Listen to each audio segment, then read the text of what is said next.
Hello everyone, this is Pat again with a new story for your calm listening. This one is about a character named Olivia who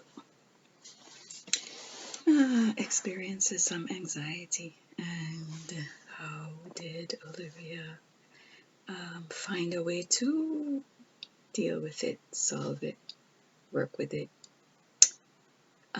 Welcome to new subscribers. Thank you for coming here. Thank you to the people who are here subscribing. I really appreciate you coming back. Tell a friend, tell two, tell 10. Anyway, here's the story of Olivia.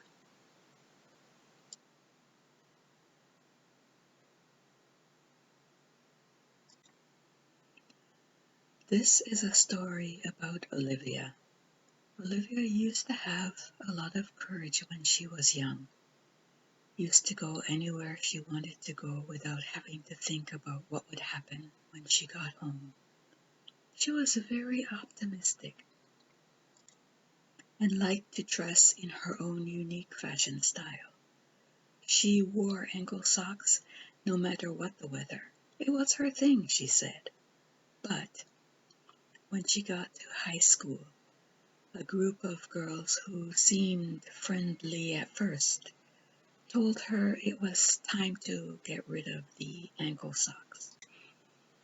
She wanted to fit in, so she switched to knee socks, although her confidence was now somewhat shaken. But the switch to knee socks didn't give her passage into the new social set.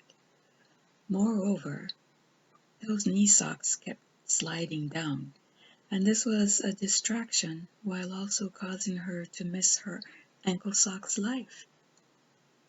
And she began to judge herself, comparing herself to other people. Who was good at math?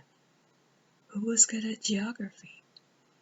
Who was good at basketball? Who was good at cricket? Yes, cricket. And where was she along the lines of who was good and who wasn't good? Whose knee socks never drooped? Sometimes when she thought her report card was not going to look good, she hesitated taking it home to her parents because she knew that what they would say with a sigh. It's all right, they'd say, but try to do better. Her father actually said, try to pull up your socks. The thing is, Olivia always felt she was doing her best. She left high school feeling a bit unsure that somehow, her best wasn't good enough. Eventually, she got into the working world, and the same habits followed her. Working at a desk job where she had to do a lot of paperwork during her day.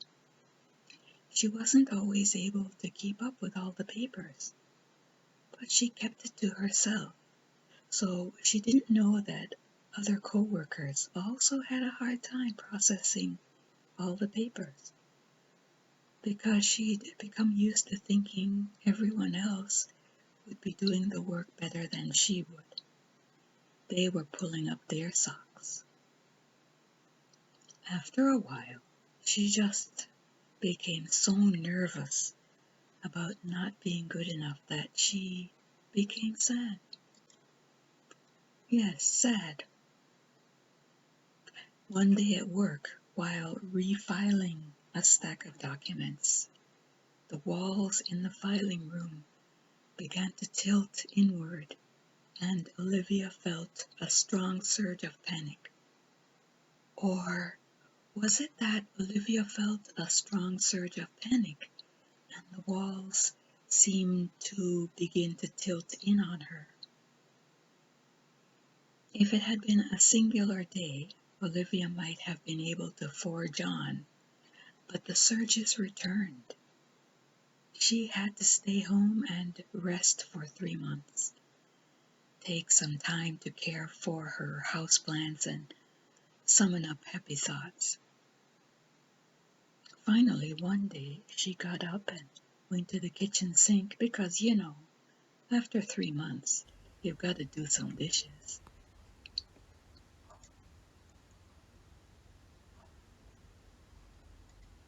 And as she stared into the sink, the plates, the spoons, the cups, the pressure of having to return to work soon began to send tingles through her feet. But she picked up a plate and began washing it. Then a cup, then a spoon, then another plate. And as she focused on the task at hand, the anxious tingling in her feet began to subside. Next, she picked up her favorite crystal glass. It had bits of dried up orange pulp stuck to the inside. She tried to remember when she had used it and was glad that it was still whole and not chipped after weeks of neglect in the kitchen sink. She gently tapped the edge of the glass with a fork, and it made a delightful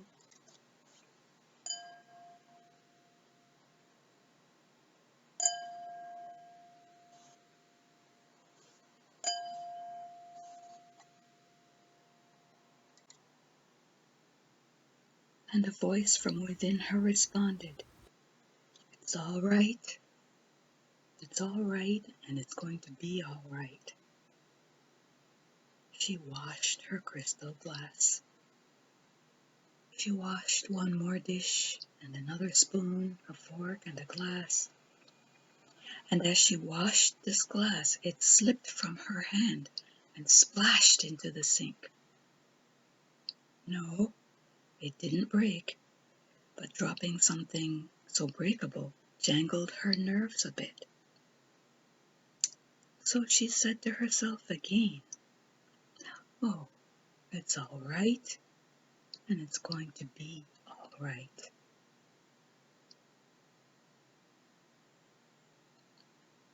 After Olivia did all her dishes, she left the kitchen and went to sit on the sofa. She turned on the television, which she hadn't done for a long time, at least 3 months. The last time she had switched on the TV, it was on a news channel. So when she switched it on now, there it was again. And as news channels normally do, it was projecting a lot of excitement. Something terrible was happening somewhere far away, and the news people spoke in excited voices, and Olivia felt a little shaken. She quickly turned off the TV and looked around her living room, which was safe and nicely decorated, actually. The curtains were open, and some sunlight was coming in, and whatever was happening that the news was reporting was nowhere in her living room, not even on the TV right now because she had turned off the TV. And she said to herself, "I'm sorry for that happening someplace else." Then she took a long, slow breath in and out and hugged herself and repeated, "It's all right, and it's going to be all right." And in that moment, Olivia knew that she was all right. She would be all right. And whatever she needed to do today or when returning to her job, she would do her best, and it would be good enough. Breath in, breath out. It's all right, and it's going to be all right.